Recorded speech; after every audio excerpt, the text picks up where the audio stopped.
नमस्कार विद्यार्थी मित्रों, लास्ट चैप्टर नंबर 9 विडियो लेक्चरनी अंदर આપણે પ્રકાશ વિશેનો અભ્યાસ કરેલો હતો। ત્યારબાદ કિરણ પ્રકાશ શાસ્ત્રની પૂર્વધારણાઓ, પ્રકાશનું પરાવર્તન અને અરીસાના બે પ્રકાર આપણે અભ્યાસ કરેલા હતા। હવે અરીસાના સંદર્ભમાં આપણે કેટલાક પદ સમજવાના છે।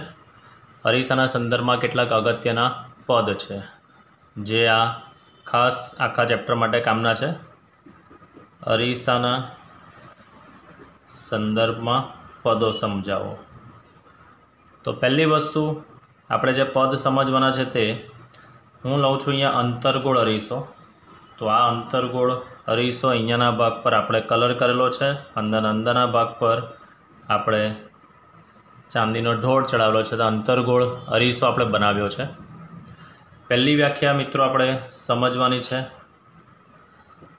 ध्रुव पी। ध्रुवने अंग्रेजीमां पोल कहेवामां आवे छे। तो एनी व्याख्या अपने समझिए। अरीसानी जे सपाटी है, अरीसानी सपाटीना मध्य बिंदु ने ध्रुव पी कहेवामां आवे छे। तो एनी व्याख्या बनशे जे अरीसो है ए अरीसानी जे सपाटी है, अरीसानी सपाटीना मध्य बिंदु ने ध्रुव पी कहेवामां आवे छे। अरीसानी सपाटीना मध्य बिंदु ने ध्रुव पी कहेवामां आवे छे। चलो त्यारबाद बीजी व्याख्या जे समझवानी है ते वक्रता केंद्र। बीजी व्याख्या समझवानी है वक्रता केंद्र सी। तो आ जे अरीसो जे गोलाकार कवच मांथी बनाव्यो होय, आ जे अरीसो छे ते जे गोलाकार कवच मांथी बनाव्यो होय ते कवचना केंद्र ने, आ जे कवचनुं केंद्र हशे, आ गोलाकार कवच छे एनुं जे आ केंद्र हशे ते केंद्रना गोळानुं वक्रता केंद्र सी कहेवामां आवे छे। बराबर है। चलो तो बीजी व्याख्या वक्रता केंद्रनी, अरीसो जे गोलाकार कवचमांथी बनावेल होय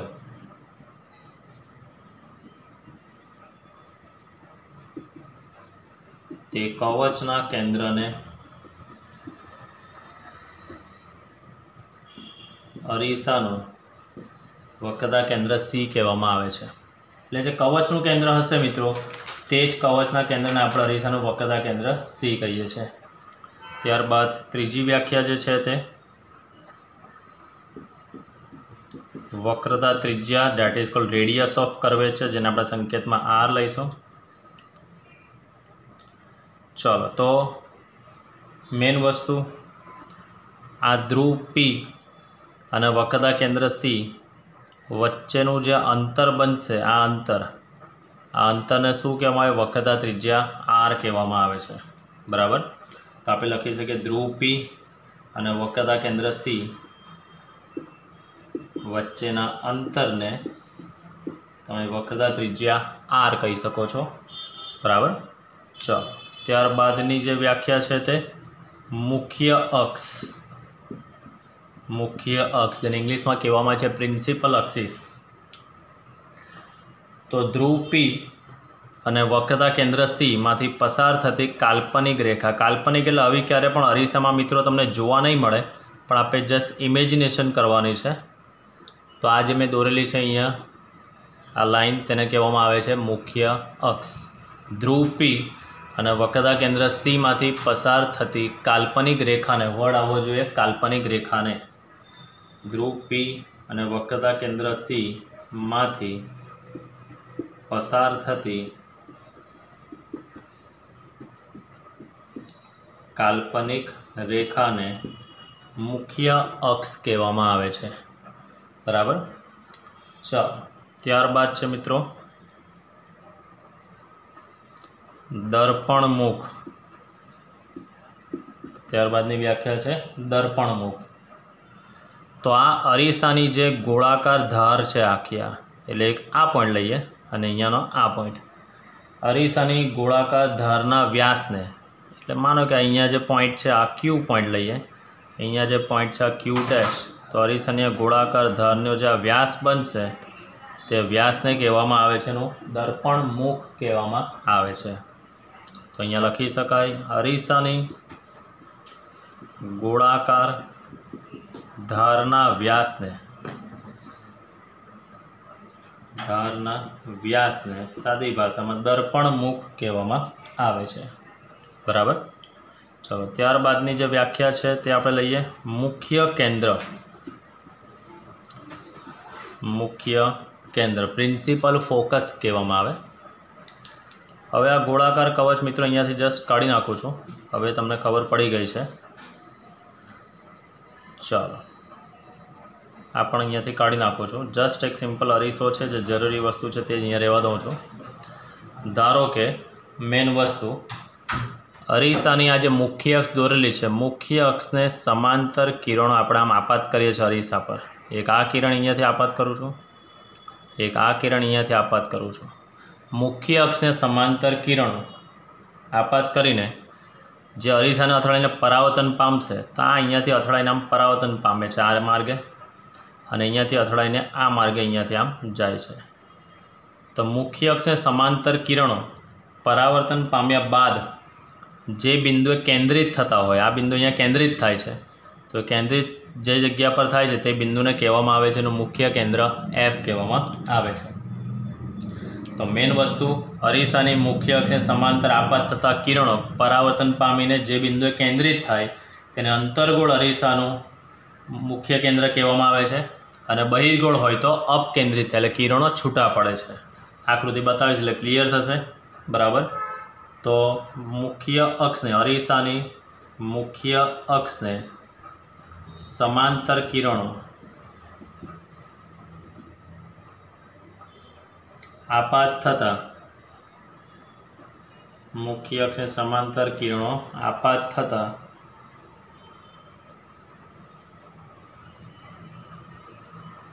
પરાવર્તન પામ્યા બાદ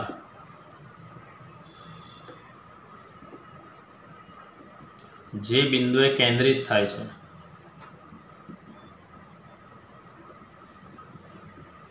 તે બિંદુને સાદી ભાષામાં મુખ્ય કેન્દ્ર કહેવામાં આવે છે। એટલે મુખ્ય અક્ષને સમાંતર આપાત, લાઈન થોડી વ્યવસ્થિત લખું છું। મુખ્ય અક્ષને સમાંતર આપાત, મુખ્ય અક્ષને સમાંતર આપાત થતા કિરણો, આપાત થતા કિરણો પરાવર્તન પામ્યા બાદ જે બિંદુએ કેન્દ્રિત થાય છે તેને મુખ્ય કેન્દ્ર એફ કહેવામાં આવે છે। ત્યારબાદ છે કેન્દ્ર લંબાઈ। ત્યારબાદની વ્યાખ્યા છે કેન્દ્ર લંબાઈ સ્મોલ એફ। તો મેન વસ્તુ આ ધ્રુવ પી અને કિરણોને જે જગ્યા પર કેન્દ્રિત કરે છે તે મુખ્ય કેન્દ્ર એફ વચ્ચેનું જે અંતર હોય, આ અંતરને તમે કેન્દ્ર લંબાઈ એફ કહી શકો છો। તેની વ્યાખ્યા બનશે ધ્રુવ પી અને મુખ્ય કેન્દ્ર એફ વચ્ચેના અંતરને તમે કેન્દ્ર લંબાઈ કહી શકો છો। બરાબર। ધ્રુવ પી અને મુખ્ય કેન્દ્ર એફ વચ્ચેના અંતરને કેન્દ્ર લંબાઈ તમે કહી શકો છો। ચાલો ત્યારબાદની વ્યાખ્યા છે ફોકલ પ્લેન। આ એક ઇમેજિનેશન પાર્ટ છે। પ્લેન એટલે એરોપ્લેનની વાત નથી, અહીંયા સમતલની વાત છે।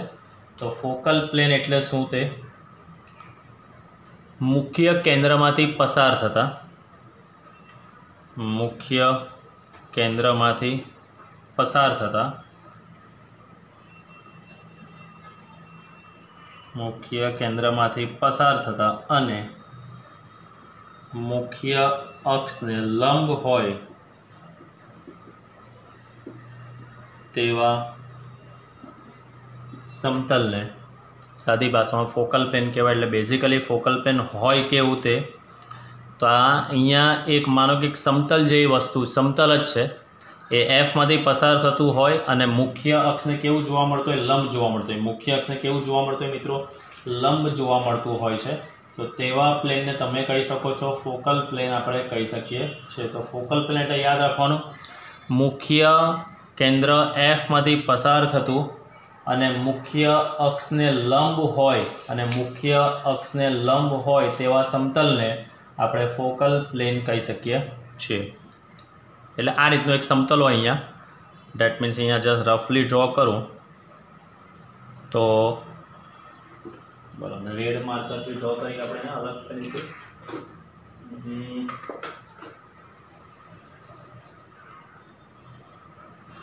અહીંયા હું એક સમતલ ડ્રો કરું છું, આ રીતે આમ આ રીતનું એક સમતલ છે, બરાબર. તો એ સમતલ ક્યારે બી દેખાતું નથી હોતું, આ જસ્ટ ઇમેજિનેશન પાર્ટ છે આખો. એટલે મુખ્ય કેન્દ્રમાંથી પસાર થતું હોય ને મુખ્ય અક્ષને લંબ હોય તેવું એક સમતલ છે. આ મુખ્ય અક્ષ છે, આ મુખ્ય અક્ષ એને આમ લંબ હોય તેવું એક સમતલ આપણે દોરીએ તો એ સમતલને તમે ફોકલ પ્લેન કહી શકો છો, બરાબર. એટલે મુખ્ય કેન્દ્રમાંથી પસાર થતું અને મુખ્ય અક્ષને લંબ હોય તેવા સમતલને તમે કહી શકો છો મિત્રો ફોકલ પ્લેન કહી શકો છો, બરાબર. ચાલો, ત્યારબાદ છે પેરેક્સિયલ કિરણો.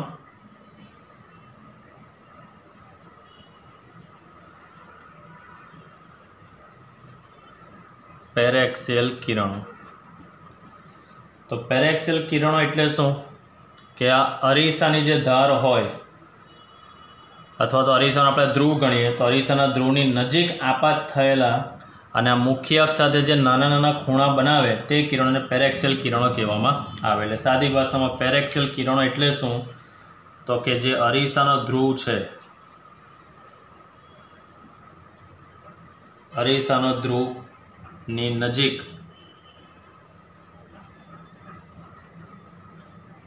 આપાત થયેલા કિરણોને પેરેક્સિયલ કિરણો કહેવાય. હવે યાદ એવું રાખવાનું, આપણે આખા ચેપ્ટરની અંદર આ જે અરીસાની ધાર હોય ને દર્પણમુખની અંદર આવતા જેટલા બી કિરણો હોય એ બધા કિરણોને આપણે પેરેક્સિયલ કિરણો કહી શકાય. સાદી ભાષામાં પેરેક્સિયલ કિરણો એટલે કેવા, જે મુખ્ય અક્ષની જે નજીકના કિરણો હોય અને આ ધ્રુવની એકદમ નજીક. એટલે ડેટ મીન્સ હવે આ અહીંયાથી આ જે કિરણ દોર્યું છે તે થોડું દૂર છે, પણ હવે બીજા કિરણો માનો કે આમ બધા નજીક હું દોરું છું. આમ આ ધ્રુવ પીની આ એક પહેલું કિરણ, આ બીજું કિરણ, આ ત્રીજું કિરણ એકદમ નજીક છે. એવી રીતે આ બાજુ અહીંયા કિરણો જે છે તે નજીક હોય તો એને કહેવામાં આવે છે પેરેક્સિયલ કિરણો કહેવામાં આવે. એટલે મુખ્ય અક્ષની નજીકના કિરણોને તમે કહી શકો છો પેરેક્સિયલ કિરણો મિત્રો આપણે કહી શકીએ છીએ, બરાબર છે. ચાલો, તો આ હતું પેરેક્સિયલ કિરણો. આટલી વ્યાખ્યા ફરી પાછી એક વખત જોઈ લઈએ. ધ્રુવ પી, તો અરીસાની સપાટીના મધ્યબિંદુને ધ્રુવ પી. વક્રતા કેન્દ્રશીલ અરીસો જે ગોળાકાર કવચમાંથી બનાવેલો હોય તો કવચના કેન્દ્રના અરીસાનું વક્રતા કેન્દ્ર સી કહેવામાં આવે છે. વક્રતા ત્રિજ્યા, તો પી અને સી વચ્ચેના અંતરને વક્રતા ત્રિજ્યા આર કહેવામાં આવે. મુખ્ય અક્ષ ધ્રુવ પી અને વક્રતા કેન્દ્ર સીમાંથી પસાર થતી કાલ્પનિક રેખાને મુખ્ય અક્ષ કહેવામાં આવે. દર્પણમુખ અરીસાની ધારનો વ્યાસ ક્યુ ડેશના અરીસાનું દર્પણમુખ કહેવાય. મુખ્ય કેન્દ્ર, તો મુખ્ય અક્ષને સમાંતર આપાત થયેલ કિરણો પરાવર્તન પામ્યા બાદ જે બિંદુએ કેન્દ્રિત થતા હોય તેને આપણે મુખ્ય કેન્દ્ર એફ કહેવાય. ત્યારબાદ કેન્દ્ર લંબાઈ, તો ધ્રુવ પી અને મુખ્ય કેન્દ્ર એફ વચ્ચેના અંતરને કેન્દ્ર લંબાઈ કહી શકો છો. ફોકલ પ્લેન, મુખ્ય કેન્દ્રમાંથી પસાર થતું અને મુખ્ય અક્ષને લંબ હોય તેવા સમતલને ફોકલ પ્લેન કહેવામાં આવે છે. પેરેક્સિયલ કિરણો, અરીસાની મુખ્ય અક્ષની નજીકના કિરણોને પેરેક્સિયલ કિરણો કહી શકાય છે, અથવા તો અરીસાના ધ્રુવની નજીક આપાત થયેલ કિરણોને પેરેક્સિયલ કિરણો તમે કહી શકો છો, બરાબર. ચાલો, તો આટલી વ્યાખ્યા ઘણી અગત્યની છે મિત્રો, જે આવડવી જ જોઈએ. હવે હું જ્યાં પણ પી લખું ત્યાં તમારે સમજી જવાનું કે ધ્રુવ છે, સી લખેલો હોય તેને કહેવાય વક્રતા કેન્દ્ર, આર લખેલો હોય તેને વક્રતા ત્રિજ્યા સમજજો, એફ લખેલો હોય તેને તમારે મુખ્ય કેન્દ્ર સમજવાનું, સ્મોલ એફ ઇન્ડિકેટ કરેલું હોય ત્યાં કેન્દ્ર લંબાઈ. આ સંકેત મિત્રો ખાસ યાદ રાખવા જરૂરી છે, બરાબર, તો જ આગળનું ચેપ્ટર તમે સારી રીતે કમ્પ્લીટ કરી શકશો. ચાલો, નેક્સ્ટ હવે આપણે મેઇન વસ્તુ જે થિયરીઓ ભણવાની છે તો સંજ્ઞા પદ્ધતિ વિશેનો આપણે ખાસ અભ્યાસ કરવાનો છે. સંજ્ઞા પદ્ધતિ, તો હવે આપણે જોઈએ સંજ્ઞા પદ્ધતિ જે 10મા ધોરણમાં અભ્યાસ કરી જ ગયા છો. ચાલો, નેક્સ્ટ પોઈન્ટ છે સંજ્ઞા પદ્ધતિ. તો હું અહીંયા આકૃતિ દોરું છું અને એના પરથી કેવી રીતે આપણે નક્કી કરવાનું છે તે. આ અરીસો જે દોરું છું મિત્રો એ અંતર્ગોળ અરીસો છે. સંજ્ઞા પદ્ધતિ હું તમને બંનેની સમજાવી દઈશ. આ દોરું છું અત્યારે અંતર્ગોળ અરીસો. અંતર્ગોળ અરીસો હંમેશા આપણને વાસ્તવિક અને ચત્તા પ્રતિબિંબ આવશે ત્યારે જોઈશું. આ હું દોરું છું અને મુખ્ય અક્ષ આ દોરી છે, અહીંયા આપણે એની મુખ્ય અક્ષ દોરેલી છે. ચાલો, હવે અહીંયા ધ્રુવ પી, અહીંયા દોરું છું આ મુખ્ય કેન્દ્ર F, અહીંયા છે વક્રતા કેન્દ્ર C। ધારો કે આપણે અહીંયા મૂકીએ છીએ કોઈક વસ્તુ મૂકીએ છીએ, આ વસ્તુ છે, તો એ વસ્તુનું તમને પ્રતિબિંબ જે મળે છે તે પ્રતિબિંબ ધારો કે તમને અહીંયા મળે છે, આ અહીંયાનું પ્રતિબિંબ મળે છે। રેડ માર્કરથી જે દોરેલું છે તે વસ્તુ છે, જે ભૂસીને હું ફરી પાછું દોરું છું અહીંયા। આ સમજો મિત્રો, અહીંયા આ વસ્તુ છે જેનું આ પ્રતિબિંબ તમને અહીંયા મળી રહ્યું છે। ચલો, આ આપણું મુખ્ય કેન્દ્ર F છે, અહીંયા વક્રતા કેન્દ્ર C છે। વસ્તુને નામ આપીએ છીએ, સંકેત આપણે આપીએ છીએ વસ્તુ AB, અને પ્રતિબિંબ જે છે તેને આપણે નામ આપીએ છીએ આપણે A', અહીંયા જે બિંદુ છે તે B'। ચાલો, P થી F વચ્ચેનું જે અંતર છે તેને તમે કહી શકો છો કેન્દ્ર લંબાઈ F। P થી આ B' સુધીનું જે અંતર છે, આ P થી B' સુધીનું અંતર, તેને પ્રતિબિંબ અંતર આપણે V કહીશું। ત્યારબાદ P થી C વચ્ચેનું જે અંતર છે, આ P થી C વચ્ચેનું અંતર, જેને આપણે વક્રતા ત્રિજ્યા R કહી શકીએ છીએ। ચાલો, અહીંયા જે વસ્તુ મૂકેલી છે P થી B સુધીનું જે અંતર છે તેને તમે વસ્તુ અંતર U કહી શકો છો। આ બધા સંકેત મિત્રો તમે 10મા ધોરણમાં અભ્યાસ કરી ગયા છો। ચલો, આ વસ્તુની જે ઊંચાઈ છે તેને આપણે H કહીશું, અને પ્રતિબિંબની ઊંચાઈ છે તેને આપણે H' કહીશું। વસ્તુની ઊંચાઈ H છે, પ્રતિબિંબની ઊંચાઈ H' છે। ચાલો, સૌથી પહેલી વસ્તુ કે આના નિયમો શું કહે છે તે સંજ્ઞા પદ્ધતિ માટે સૌથી પહેલાં તો તમને નિયમો ખબર હોવી જોઈએ। પહેલો નિયમ એવો છે કે આપણે જે બી કોઈ અંતર માપીશું એ બધા જ અંતરો ધ્રુવ Pની સાપેક્ષે માપવા। Pની સાપેક્ષે માપવા એનો મતલબ કે બધા અંતર P થી જ આપણે માપવાના છે, બિંદુ P પરથી જ આપણે બધા અંતરો માપવાના છે, બરાબર। બીજો નિયમ, આપાત કિરણની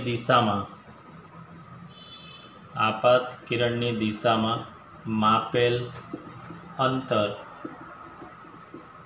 એને ધન ગણવાના છે, અને આપાત કિરણની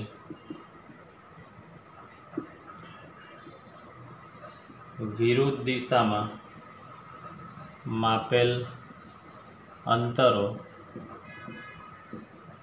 ઋણ ગણવા। આપાત કિરણની દિશામાં માપેલ અંતર ધન અને આપાત કિરણની વિરુદ્ધ દિશામાં માપેલા અંતરો ઋણ। ચાલો, સમજો, આ પોઈન્ટને આપણે સમજીશું। ત્યારબાદ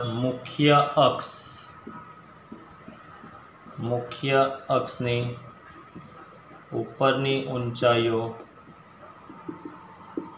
ધન ગણવી, અને મુખ્ય અક્ષની જે નીચેની ઊંચાઈઓ હોય, મુખ્ય અક્ષની નીચેની ઊંચાઈઓ ઋણ ગણવાની રહેશે, બરાબર। હવે મેઇન વસ્તુ, ખાસ સમજવા જેવી વસ્તુ છે તે આ 3 પોઈન્ટ બહુ હાર્ડ કહેવામાં આવે છે, ઓપ્ટિક્સ માટેના એકદમ હાર્ડ કહેવામાં આવે। બધા જ અંતર ધ્રુવ Pની સાપેક્ષે જ માપવાના છે। વસ્તુ અહીંયા મૂકેલું છે એટલે પહેલી વસ્તુ તમને એ ખબર હોવી જોઈએ કે આપાત કિરણ ક્યાં આવે। તો હું એવું તમને બતાવું કે વસ્તુ આપણે અહીંયા મૂકી છે, તો આ વસ્તુમાંથી નીકળતું આપાત કિરણ આ ડિરેક્શનમાં, આ જે ડિરેક્શન છે તે કઈ ડિરેક્શન કહેવાય મિત્રો? આપાત કિરણની દિશા। અને આ અથડાઈને જે પાછું જશે તેને આપણે કહીશું આપાત કિરણની વિરુદ્ધ દિશા। આપાત કિરણની વિરુદ્ધ દિશા આપણે કહીશું, બરાબર। બધા જ અંતર આપણે ધ્રુવ Pની સાપેક્ષે માપવાના છે। આપાત કિરણની દિશામાં માપેલ અંતર ધન, વિરુદ્ધ દિશામાં માપેલ અંતર ઋણ ગણવાના। મુખ્ય અક્ષની ઉપરની ઊંચાઈ ધન અને નીચેની ઊંચાઈને ઋણ ગણીશું। તો આ મેં દોરેલું છે મિત્રો અંતર્ગોળ અરીસાનું। તો અંતર્ગોળ અરીસાના સંદર્ભમાં આપણે બધા પદ સમજીએ। તો અહીંયા લખું છું અંતર્ગોળ, આ આકૃતિ જે છે, તો આકૃતિ પરથી ધારો કે મારે બધા વસ્તુ અંતરનો સંકેત શું આવશે તે, ત્યારબાદ પ્રતિબિંબ અંતરનો સંકેત શું આવશે તે, ત્યારબાદ વક્રતા ત્રિજ્યાનો સંકેત શું આવશે તે, ત્યારબાદ કેન્દ્ર લંબાઈનો સંકેત શું આવશે તે આપણે જોઈશું, ત્યારબાદ વસ્તુ ઊંચાઈનો સંકેત શું આવશે તે, સંકેત અને એની સંજ્ઞા, અને પ્રતિબિંબ ઊંચાઈ. ચાલો આપણે સમજીએ આ બધી વસ્તુ જે ઘણું અગત્યનું છે ડિયર સ્ટુડન્ટ્સ. ચલો સમજીએ આપણે સૌથી પહેલી વસ્તુ તો વસ્તુ અંતર એટલે આ પીથી આ બિંદુ પીથી આ બી સુધીનું અંતર એટલે વસ્તુ અંતર અહીંયા સંકેત લઈશું આપણે પીબી, એનો સંકેત છે યુ બરાબર. પ્રતિબિંબ અંતર એટલે પીથી બી ડેશ જેનો સંકેત છે આપણી પાસે વી. વક્રતા ત્રિજ્યા તો ધ્રુવ પી અને વક્રતા કેન્દ્ર સી વચ્ચેનું અંતર એટલે પીસી, એને આપણે સંકેત આર આપીશું.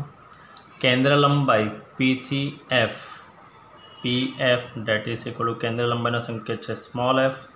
વસ્તુ ઊંચાઈ એટલે એબી, વસ્તુ ઊંચાઈ એબી જેને આપણે એચ કહીશું. પ્રતિબિંબ ઊંચાઈ એ ડેશ બી ડેશ, હા એ ડેશ બી ડેશ જેને આપણે એચ ડેશ કહીશું. હવે દરેકને આપણે સંજ્ઞા પદ્ધતિનો ઉપયોગ કરવાનો છે તો એ આપણે જોઈએ. વસ્તુ અંતર પીબી, હવે વસ્તુ અહીંયા છે, આપાત કિરણની ડિરેક્શન આમ છે પણ આપણે જવાનું પીથી બી આ ડિરેક્શનમાં જવાના. આ એટલે કઈ ડિરેક્શન થવાની, આપાત કિરણની વિરુદ્ધ દિશા. એટલે સંકેત પ્રમાણે આપાત કિરણની વિરુદ્ધ દિશામાં માપેલ અંતર ઋણ છે એટલે વસ્તુ અંતર શું આવશે, માઇનસ યુ કહેવાશે. શું કહેવાશે મિત્રો, માઇનસ યુ. ત્યારબાદ પ્રતિબિંબ અંતર પીથી બી ડેશ એટલે આમ જવાનું આપણે પીથી બી ડેશ. વસ્તુ અહીંયા છે એટલે આપાત કિરણની દિશા આ છે, આપાત કિરણની દિશા, પણ આપણે જવાના પીથી બી ડેશ આ ડિરેક્શનમાં જવાના, આપાત કિરણની વિરુદ્ધ દિશામાં એટલે પણ ચિહ્ન શું આવશે, માઇનસ. ત્યારબાદ વક્રતા ત્રિજ્યા પીથી સી જવાના આપણે આ ડિરેક્શનમાં, આ એટલે આપાત કિરણની વિરુદ્ધ દિશા એટલે એ પણ શું આવશે, માઇનસ આર.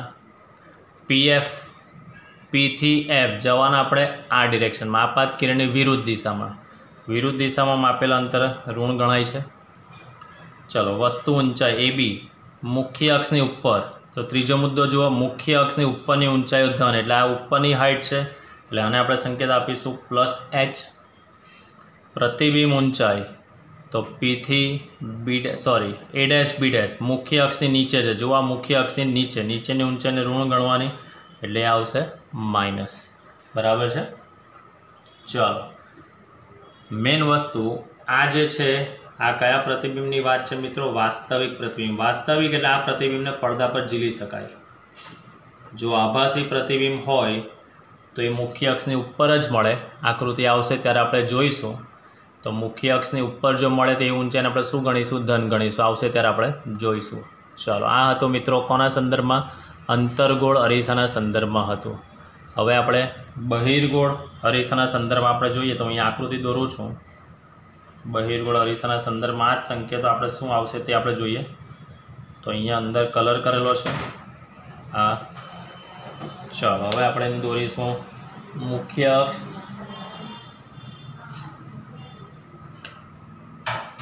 આ આકૃતિમાં દોરું છું. અહીંયા મુખ્ય અક્ષ દોરી છે, આ ધ્રુવ પી, અહીંયા બિંદુ આવશે એફ, અહીંયા આપણે કહીશું સી, અહીંયા વસ્તુ છે. બહિર્ગોળ અરીસા દ્વારા હંમેશા આપણને આભાસી પ્રતિબિંબ જ મળતું હોય છે. તો આભાસી પ્રતિબિંબ હંમેશા મુખ્ય અક્ષની ઉપર તરફ મળે એટલે હું અહીંયા દોરું છું આ આભાસી પ્રતિબિંબ દોરેલું છે મેં અહીંયા. આ વસ્તુ એ બી, આ પ્રતિબિંબ એ ડેશ બી ડેશ, બધા અંતર ધ્રુવ પીની સાપેક્ષે જ આપણે માપવાના છે. તો પીથી આ વસ્તુ અંતર છે આપણો યુ બરાબર. ત્યારબાદ આ પીથી એફ એટલે આ કેન્દ્ર લંબાઈ, આ પીથી સી એટલે આને આપણે કહીશું અહીંયા આર કહીશું, અને આટલું જે અંતર છે તેને આપણે પ્રતિબિંબ અંતર આપણે વી આપણે કહીશું. બરાબર છે. ચાલો તો આની અંદર હવે આપણે જોઈએ કઈ વસ્તુને કયા સંકેત આપણે આપીશું તે. આની અંદર આપણું જે વસ્તુ અંતર છે, વસ્તુ અંતર P થી B, વસ્તુ અહીંયા એટલે આપાત કિરણની ડિરેક્શન આ થશે. આ કઈ ડિરેક્શન થશે? આપાત કિરણની ડિરેક્શન. વસ્તુ અહીંયા એટલે કિરણ આમ આવશે. ચાલો, તો આની અંદર વસ્તુ અંતર PB, P થી B, આપાત કિરણ આમ છે, માપવાનું આપણે P થી B આમ જવાના એટલે માઇનસ યુ થશે વસ્તુ અંતર આની અંદર, બરાબર. પ્રતિબિંબ અંતર P થી B ડેશ, પ્રતિબિંબ અંતર P થી B ડેશ, સંકેત છે V, P થી B ડેશ આમ જ જવાના. આ કઈ દિશા થઈ? આપાત કિરણની દિશા થઈ ને. P થી B ડેશ આમ જ જવાના એટલે આપાત કિરણ દિશામાં આપેલું અંતર ધન P B ડેશ. ચાલો, કેન્દ્ર લંબાઈ PF, P થી F આમ જ જવાના આપણે, P થી F આમ જ જવાનું આપાત કિરણની દિશામાં એટલે એ પણ પ્લસ F. વક્રતા ત્રિજ્યા PC, P થી C એ પણ જવાના આપણે આમ જ આપાત કિરણની દિશામાં જ જવાના એટલે પ્લસ R, બરાબર. ચાલો, વસ્તુ ઊંચાઈ AB, મુખ્ય અક્ષની ઉપરની ઊંચાઈને ધન ગણવાની. પ્રતિબિંબ ઊંચાઈ A ડેશ B ડેશ, મુખ્ય અક્ષની ઉપર જ મળશે આભાસી પ્રતિબિંબ એટલે એ પણ શું આવશે? H ડેશ પણ ધન જ આવશે અહીંયા, બરાબર. તો મેન આ સંકેત છે. આ બહિર્ગોળ માટે જસ્ટ તમને બતાવ્યા છે. આ શું છે? વસ્તુ અંતર. આ જે છે તે વસ્તુ અંતર, આ જે છે તે પ્રતિબિંબ અંતર, આ જે છે તે કેન્દ્ર લંબાઈ, આ જે છે તે વક્રતા ત્રિજ્યા, આ જે છે તે વસ્તુ ઊંચાઈ અને આ જે છે તે પ્રતિબિંબ ઊંચાઈ. આ બહિર્ગોળ માટે છે, આ અંતર્ગોળ માટે છે, જે ઘણો અગત્યનો ટોપિક છે. 3 મુદ્દા ખાસ આ યાદ રાખવાના. બધા જ અંતર ધ્રુવ Pની સાપેક્ષે માપવાના. આપાત કિરણની દિશા એટલે વસ્તુ અહીંયા હોય તો આપાત કિરણ આમ આવે એટલે આ દિશામાં જેવી આપાત કિરણ દિશામાં આપેલા અંતર બધા ધન, અને પ્રતિબિંબ આપાત કિરણની વિરુદ્ધ દિશા એટલે ધારો કે પ્રતિબિંબ એનું માને કે ભાઈ આપણને અહીંયા મળે છે અહીંયાથી, તો પ્રતિબિંબ આ, તો આ ડિરેક્શનમાં આપાત કિરણની વિરુદ્ધ દિશામાં આપેલા અંતર ઋણ. વસ્તુ છે આ એટલે આપાત કિરણ આ ડિરેક્શનમાં નીકળશે એટલે આ દિશામાં આપેલા અંતર ધન. આ પ્રતિબિંબ છે, આપાત કિરણની આ વિરુદ્ધ દિશા થાય. આ આપાત કિરણની દિશા, આ આપાત કિરણની વિરુદ્ધ દિશામાં માપેલા અંતર ઋણ ગણવાના છે. મુખ્ય અક્ષની ઉપરની ઊંચાઈ ધન, મુખ્ય અક્ષની નીચેની ઊંચાઈને ગણવાની છે આપણે ઋણ ગણવાની છે, બરાબર. તો આ હતી મિત્રો સંજ્ઞા પદ્ધતિ, જેનો સારી રીતે આપણે અભ્યાસ કર્યો છે. એમાં કંઈ પણ કન્ફ્યુઝન હોય તો તમે મને વોટ્સએપ કરી શકો છો કે સર આવું કેમ. બાકી આના પરથી બહુ સારી રીતે સમજૂતી તમને મેં આપી જ દીધી છે. ચલો નેક્સ્ટ પ્રતિબિંબ વિશેનો અભ્યાસ મેળવીએ આપણે. ચલો નેક્સ્ટ ટોપિક છે પ્રતિબિંબ એટલે શું તે. તો પહેલાં તો પ્રતિબિંબની વ્યાખ્યા આપણે સમજીએ કે શું છે પ્રતિબિંબની વ્યાખ્યા. તો વ્યાખ્યા કંઈક આવી છે: જો કિરણો કોઈ એક બિંદુમાંથી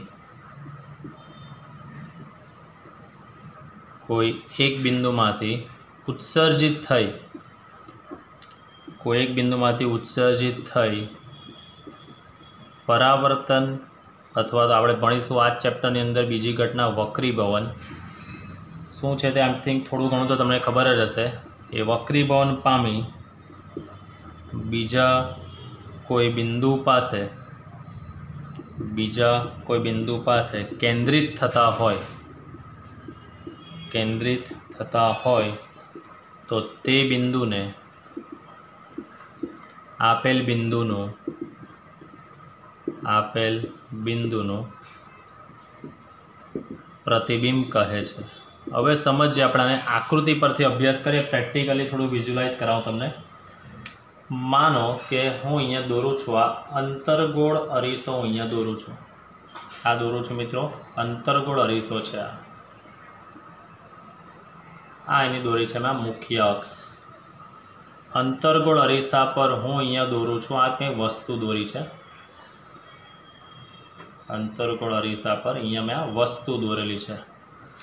હવે આ વસ્તુમાંથી નીકળતા કિરણો, તો ધારો કે એક આપાત કિરણ આમ નીકળે છે, આ મુખ્ય અક્ષને સમાંતર કિરણ આમ નીકળે છે, અને બીજું કોઈ કિરણ જે છે તે ધારો કે અહીંયા આપણે માની લઈએ કે આ અહીંયા ધ્રુવ P પર અથડાય છે, થીટા ખૂણે અથડાય છે. ચાલો, તો આ જે કિરણ છે મુખ્ય અક્ષને સમાંતર કિરણ પરાવર્તન પામીને ધારો કે આ રીતે આવે છે પરાવર્તિત કિરણ અને અહીંયા ધ્રુવ પી પર અથડાયેલું કિરણ આ રીતે આવે છે, તો બંને કિરણ અહીંયા ભેગા થાય છે, બરાબર. તો અહીંયા એનું પ્રતિબિંબ મળ્યા બિંદુ એનું પ્રતિબિંબ તમને ક્યાં મળશે? અહીંયા એ ડેશ પર. તો જુઓ, જો કોઈ કિરણો કોઈ એક બિંદુમાંથી એ બિંદુમાંથી ઉત્સર્જિત થઈ આ બે કિરણો નીકળ્યા, બરાબર, એક આ કિરણ ને એક આ કિરણ નીકળે છે, અહીંયા અથડાય છે, એક કિરણ અહીંયા અથડાય છે, એક કિરણ અહીંયા અથડાય છે, પરાવર્તન પામીને કોઈ બીજા એક બિંદુ પર કેન્દ્રિત થતા હોય તો જુઓ આ કિરણ આમ નીકળીને આમ આવે છે, આ કિરણ અહીંયાથી આવીને અહીંયા આવે છે, તો બંને અહીંયા કેન્દ્રિત ભેગા થાય છે. એટલે આપણે આ એ ડેશ બિંદુને એનું શું કહેવામાં આવે? પ્રતિબિંબ કહેવામાં આવે છે. આ એ ડેશ બિંદુને એનું શું કહેવામાં આવે? પ્રતિબિંબ કહેવામાં આવે છે. પ્રતિબિંબના બેઝિકલી બે પ્રકાર છે. એક છે વાસ્તવિક પ્રતિબિંબ. વાસ્તવિક એટલે આની અંદર તમે જોઈ શકો છો કે કિરણો ખરેખર કેન્દ્રિત થાય છે અથડાઈને. આ એક કિરણ પહેલું કિરણ આમ નીકળે છે, બીજું કિરણ આમ નીકળે છે, બંને આમ અથડાઈને આ બિંદુએ ખરેખર કેન્દ્રિત થાય જ છે. એટલે વાસ્તવિક પ્રતિબિંબમાં યાદ શું રાખવાનું કે કિરણો જે છે એ ખરેખર શું થતા હોય મિત્રો? કેન્દ્રિત થતા હોય. કિરણો ખરેખર કેન્દ્રિત થતા હોય ત્યારે આપણને હંમેશા વાસ્તવિક પ્રતિબિંબ જ મળે. અને બીજું જે છે તે આભાસી પ્રતિબિંબ. હવે તમને એક આભાસી પ્રતિબિંબની આકૃતિ દોરીને બતાવો તો વધારે ક્લિયર થશે. માની લઈએ કે આપણે હું દોરું છું અહીંયા બહિર્ગોળ અરીસો, અહીંયા દોરું છું. આ મેં દોરેલો છે અહીંયા બહિર્ગોળ અરીસો. ચલો, બહિર્ગોળ અરીસાની આપણે અહીંયા દોરીએ છીએ કે આ એની મુખ્ય અક્ષ છે. અહીંયા મેં વસ્તુ મૂકેલી છે, આ એક વસ્તુ મૂકેલી છે. વસ્તુમાંથી નીકળતા કિરણો પૈકીનું એક કિરણ આ મુખ્ય અક્ષે સમાંતર જાય છે. હવે આ કિરણ બહિર્ગોળ અરીસો કિરણોને શું કરે? છૂટા કરે, અપકેન્દ્રિત કરે. એટલે આ કિરણ આને અથડાઈને આ રીતે જશે, બરાબર. ચાલો, બીજું કિરણ ધારો કે આ ધ્રુવ પી પર આ રીતે આમ આપાત થાય છે તો એ પણ અથડાઈને આ રીતે જશે. હવે ખાસ સમજો મિત્રો, આ કિરણો જુઓ, એક કિરણ આમ ઉપર જાય છે, એક કિરણ નીચે, આમ બંને આમ જાય છે, ક્યારે બી ભેગા થવાના નથી, ખરેખર ભેગા થવાના નથી. પણ આ કિરણોને હું અહીંયા પાછળ લંબાવું છું. જુઓ, આ કિરણ અહીંયા પાછળ લંબાવું છું, આ કિરણને અહીંયાથી આમ પાછળ લંબાવું છું અહીંયા, તો તમે જોઈ શકો છો કે અહીંયા ભેગા થતા હોય તેવો મને ભાસ થાય. ખરેખર ભેગા નથી થતા, પણ એ કિરણોને આગળ લંબાવીએ તો મને અહીંયા ભેગા થતા હોય તેવો મને ભાસ થશે.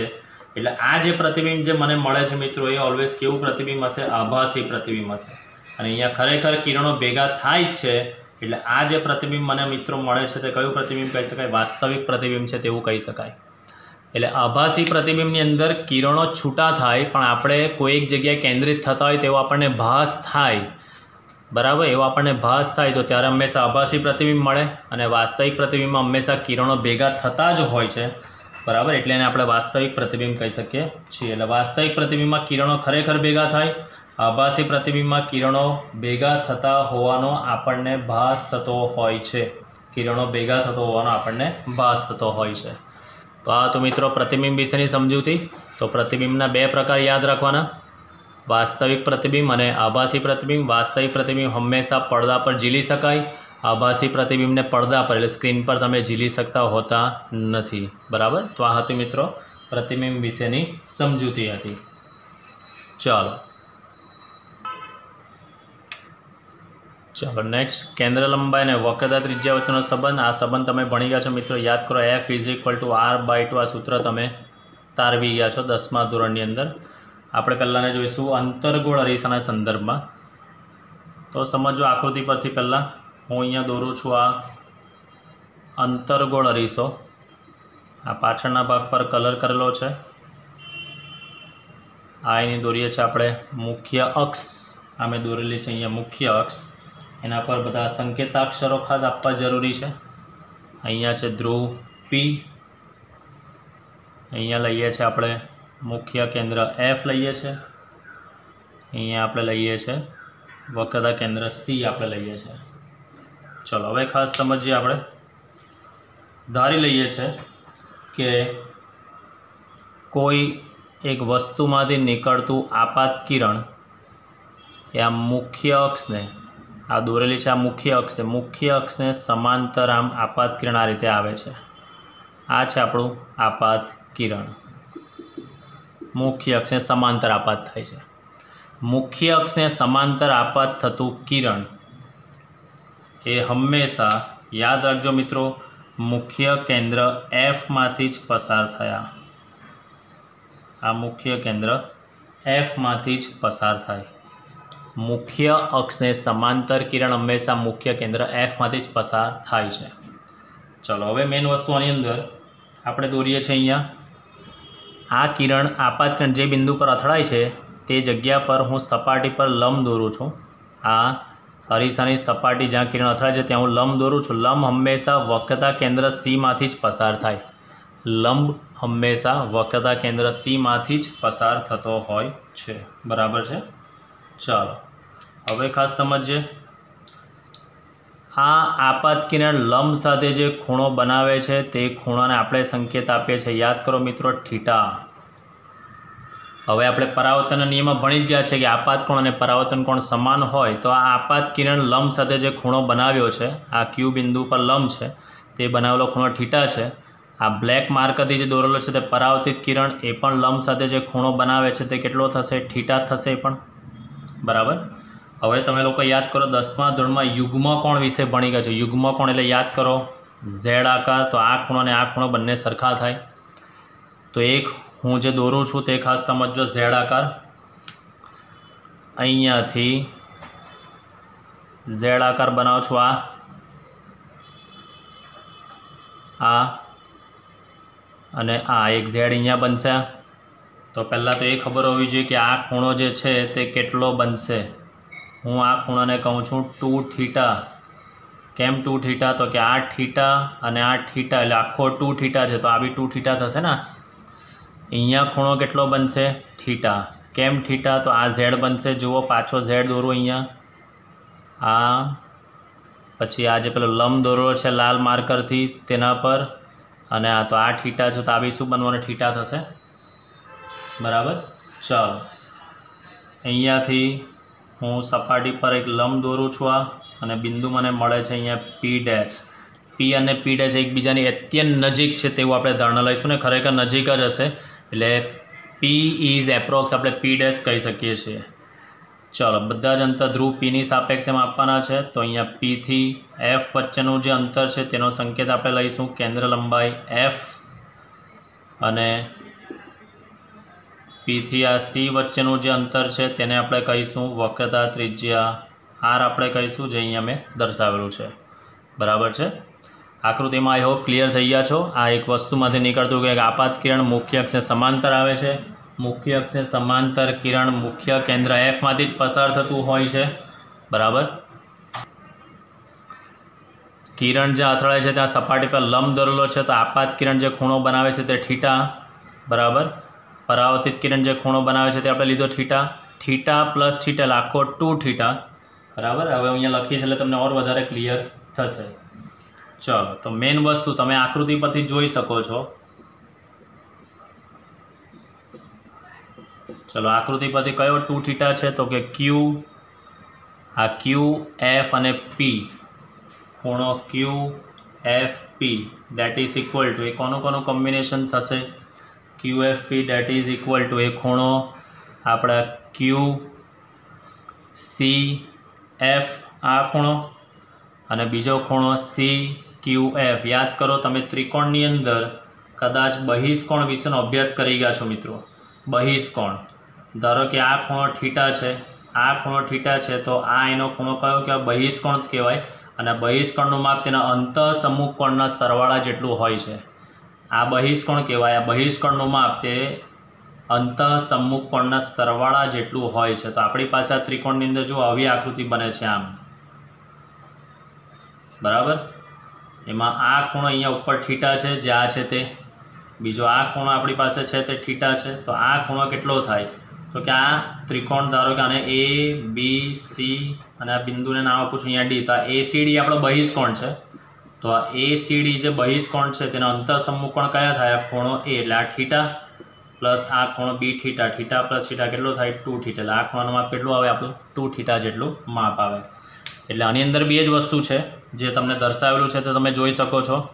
આ ત્રિકોણ સી ક્યુ એફની અંદર આ ક્યુ એફ પી જે છે તે બહિષ્કોણ છે. એટલે બહિષ્કોણનું માપ એ અંતઃસમકોણના સરવાળા જેટલું હોય છે. એટલે theta plus theta is equal two શું બનશે 2 થીટા બની શકે છે. બરાબર. ચાલો, થીટા પ્લસ થીટા બનશે 2 થીટા બહિષ્કોણ પરથી.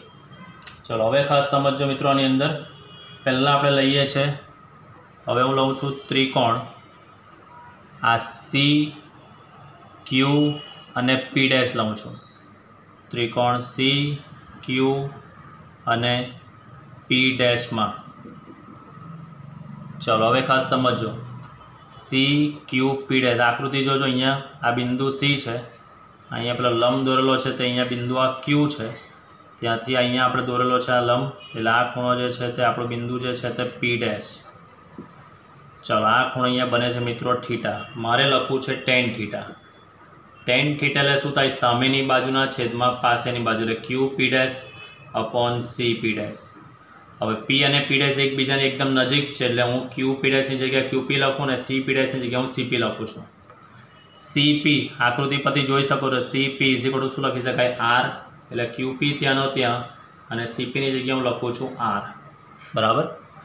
હવે આ ખૂણા અત્યંત નાના હોય, બરાબર, આકૃતિ અહીંયા મોટી દોરેલી છે, આ ખૂણા તો અત્યંત નાના હોય, એટલે ટેન થીટાની જગ્યાએ એપ્રોક્સ આપણે શું લખી શકીએ? થીટા. ખૂણા જ્યારે બી રેડિયનમાં તમે ઓપ્ટિક્સમાં માપશો ત્યારે ખૂણા અત્યંત નાના હોવાથી આપણે ટેન થીટા એપ્રોક્સ થીટા લખી શકીએ અને સાઇન થીટા એપ્રોક્સ બી આપણે થીટા લખી શકીએ છીએ. તો થીટા ઇઝ ઇક્વલ ટુ અહીંયા ઇક્વેશન બની ગયું આપણું ક્યુપીના છેદમાં આર. ઇક્વેશન નંબર આને આપીએ છીએ આપણે 1. ત્રિકોણ કયો લીધો? સી ક્યુ અને પી ડેશમાં. ચલો હવે આપણે ત્રિકોણ લઈએ છીએ બીજો નાનો એફ ક્યુ અને પી ડેશ. હવે ત્રિકોણ લઈએ છીએ આપણે એફ ક્યુ અને પી ડેશમાં. ચલો તો એફ બિંદુ અહીંયા છે, આ જે દોરેલું છે તે. હવે આપણે લઈએ છીએ અહીંયા ક્યુ ને અહીંયા પી ડેશ. અહીંયા ખૂણો છે મિત્રો કયો? આ 2 થીટા છે. આ ખૂણો કયો છે? અહીંયા 2 થીટા. ચાલો તો અહીંયા આપણે લખીએ ટેન 2 થીટા. ટેન 2 થીટા એટલે સામેની બાજુ એટલે ક્યુ પી ડેશ અપોન પાસેની બાજુ એફ પી ડેશ. એટલે ક્યુપીના છેદમાં થઈ જશે એફ પી. એટલે ક્યુપીના છેદમાં એફ પી, એફથી પી વચ્ચેનું અંતર એટલે કેન્દ્ર લંબાઈ એફ. અહીંયા પણ ખૂણો અત્યંત નાનો રેડિયનમાં, એટલે આને લખી શકાય 2 થીટા ઇઝ ઇક્વલ ટુ ક્યુપીના છેદમાં એફ. Equation number 2. હવે આ જે થીટા છે આ થીટાની કિંમત હું અહીંયા મૂકી દઉં છું. બરાબર. આ જે થીટા છે તે થીટાની કિંમત હું અહીંયા મૂકી દઉં છું. એટલે એકની કિંમત 2માં મૂકતા. ચાલો તો હવે હું અહીંયા લખું છું આ 2 જે છે તે બેઠો લખ્યો. આ થીટાની જગ્યાએ હું લખું છું ક્યુપી બાય આર. અહીંયા લખું છું મિત્રો QP by R is equal to અહીંયા છે આ ક્યુપી બાય એફ. ચાલો હવે તમે જોઈ શકો છો કે બંને બાજુથી આ ક્યુપી શું થઈ જશે? કેન્સલ. તો અહીંયા વધશે 2 by R is equal to 1 by F. ચોકડી ગુણાકાર કરો તો આર ઇઝ ઇક્વલ ટુ થઈ જશે 2f. R is equal two જવાબ આવશે 2f. આ સ્મોલ એફ છે. આના પરથી બીજો તમારે લખવું હોય તો F is equal to relation શું બનશે? R by 2. F is equal to R by 2. તો આ તો મિત્રો એની વક્રતા ત્રિજ્યા અને કેન્દ્ર લંબાઈ વચ્ચેનો સંબંધ. F is equal to R by 2 એટલે તમને વક્રતા ત્રિજ્યા આપેલી હોય એનું તમે અડધું કરો એટલે તમને અરીસાની કેન્દ્ર લંબાઈ મળે, અથવા તો કેન્દ્ર લંબાઈ આપેલી હોય અને તમે ડબલ કરો તો એની વક્રતા ત્રિજ્યા તમને મળતી હોય છે. બરાબર. દાખલા કરીશું ત્યારે આપણે સંજ્ઞા પદ્ધતિનો ઉપયોગ કરીશું. આની અંદર આપણે જસ્ટ નોર્મલ થિયરી આપણે તારવેલી છે એટલે. તો મેન આની અંદર 8મા 9મા 10મા ધોરણની અંદર જે બહિષ્કોણ ભણી ગયા છો તેનો પણ ઉપયોગ અહીંયા કરેલો છે કે આ થીટા એટલે આ 2 થીટા એટલે આ ખૂણો ઝેડ બનશે, એ બી 2 થીટા આખો થશે. અને આ ઝેડ બનશે એટલે આ પણ થીટા તમે લખી શકો છો. અહીંયા બહિષ્કોણના કન્સેપ્ટથી આપણે લખેલો છે ને. નહીં ખબર પડે તો તમારે આવું વિચારવાનું છે, આ રીતનું છે. અહીંયા આ જ આખો ખૂણો છે, આ આખો ખૂણો કેટલો બનશે? 2 થીટા બનશે. તે હું અહીંયા દોરું છું તો આ પણ કેટલો થશે? 2 થીટા થશે ને આ ખૂણો અહીંયા. એટલે તમે બહિષ્કોણના કન્સેપ્ટથી પણ ની જગ્યાએ તમે યુગ્મકોણના કન્સેપ્ટથી પણ તમે આ કરી શકો છો. બરાબર. ચલો તો આઈ હોપ અહીંયા સુધીનું આપણે કમ્પ્લીટ કરીએ છીએ. કાલથી આપણે અરીસાનું સૂત્ર જોઈશું જે ઘણું અગત્યનું છે. તો આ લેક્ચર્સની જે તમને PDF છે તે તમને કાલે સવારે મોકલી દેવામાં આવશે આટલા સવાલ સુધીનો. તો એ તમારે સારી રીતે વિડીયો લેક્ચરનો અભ્યાસ થઈ ગયા બાદ એમાંથી રીડિંગ તમે કરી નાખજો. અને હા, આગળ બી કીધું છે, આજે ફરી પાછું કહું છું કે તમારે દાખલાની નોટ બનાવવાની છે. દરેક ચેપ્ટરના દાખલાની નોટબુક તમારે કમ્પ્લીટ કરવાની રહેશે. તો એ લખતા રહેજો. જો બાકી હોય તો કમ્પ્લીટ કરી નાખજો.